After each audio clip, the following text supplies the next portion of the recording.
What's up? It's Minato from Server 4, and today I want to talk about the current FG and why it is one of the hardest FG that has ever come out, and if it is even worth to put all this effort into the Master Stage 1 to clear it. I myself haven't cleared it yet. It is very hard, and there are a lot of circumstances that make it even worse to beat it. And yeah, I will show you a lot of these circumstances, and if I miss one, you can write it in the comments.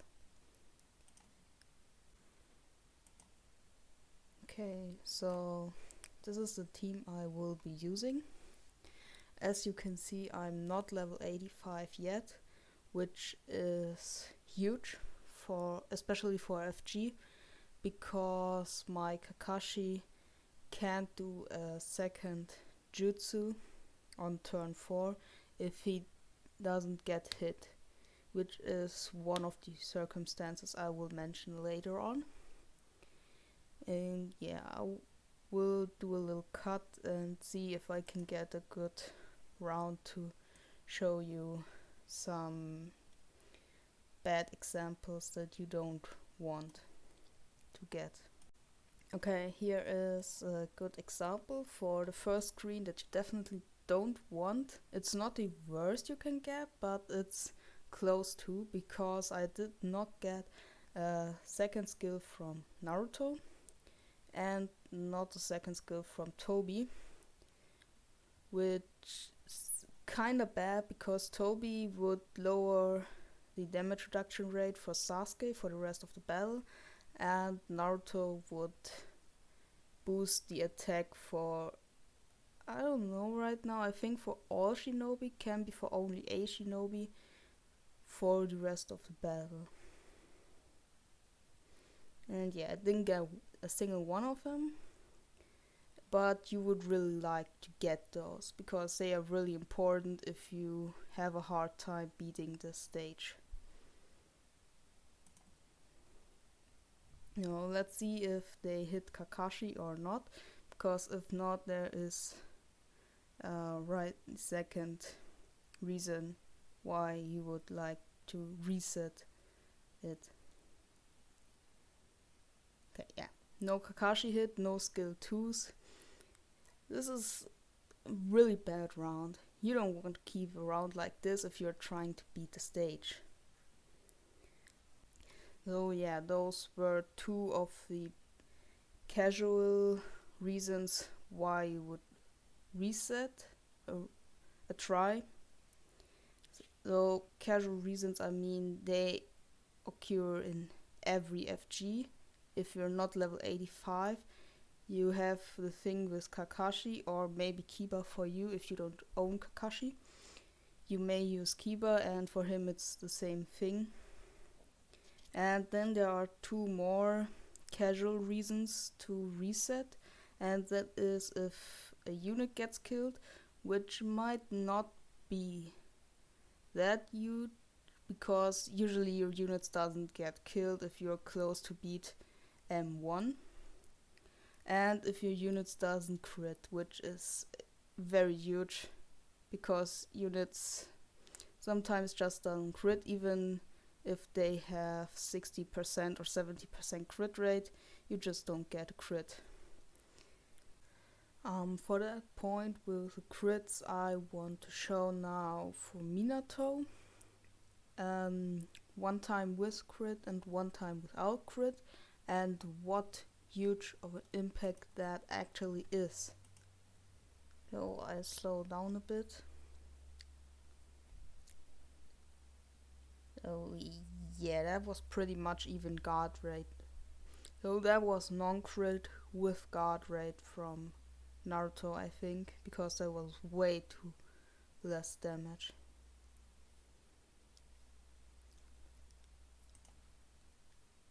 Okay, now here we're going to see a crit from Minato and see what immense difference there is between a crit and a non-crit. This was so much more damage than the non-crit. It's just ridiculous. And that's why crits are so important in FG. Now there are actually 3 more reasons why you would want to reset a try in this FG specifically, and that is if Naruto jutsus, if Naruto gets 1 or even more skills, and if Sasuke stuns a unit, which can happen a lot. So it is very recommended to use a stunner in your energy cell, like my Deidara, but there's a very low chance to stun Naruto.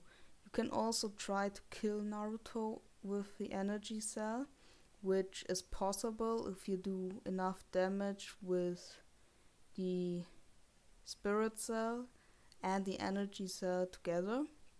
Kakashi actually can do a lot of damage, and if you use Sai's jutsu, he can do a lot of damage as well. In this situation, it is very impossible to kill Naruto here, because Minato really didn't do a lot damage. He didn't crit and the attack was guarded from Naruto. So yeah, you would really like to get him stunned or killed within this turn so he doesn't jutsu. Let's see if I can get a stun here. Yeah, I would like to not get a stun. Actually, speed it up. Nope, not a stun. So he will more than likely jutsu now. So now is a lot harder to kill Sasuke, because Naruto as a D unit gives a lot of defensive buffs with his jutsu. Sasuke's stuns are very annoying, as you can see here. Yeah, but Sasori got stunned here, and this is the most annoying thing in this whole FG, because you pretty much can't finish the round if your unit got stunned. It's not like Naruto's jutsu where you can still try, but it will just be harder. It's just basically impossible to keep that round up. That's, in my opinion, it's the most annoying thing that can happen in this FG. And it is just an addition to getting no crits, getting no second skills, not hitting Kakashi or Kiba, or Naruto jutsuing, and or a unit gets killed. Like, this is just on top of all of this, and it's just annoying. But now to the question, is it even worth it? And in my opinion, it is not worth it at all. In average, you get only 1 frag more from Master Stage 2, but you will probably get less resources like XP, essences and froggies, because you will probably have a lower percentage. And I don't think that 1 frag is so important that you have to use all your time for resets. And yeah, it's not even guaranteed that you will get a perfect run, because in this FG it's very hard, especially because of Sasuke's stuns and Naruto's jutsu. And I would recommend just to go to M1 and do as good as you can. I hope you enjoyed the video and that I could help you a bit. And I would like if you could subscribe to the channel and like the video. And of course, I hope to see you in the next video again.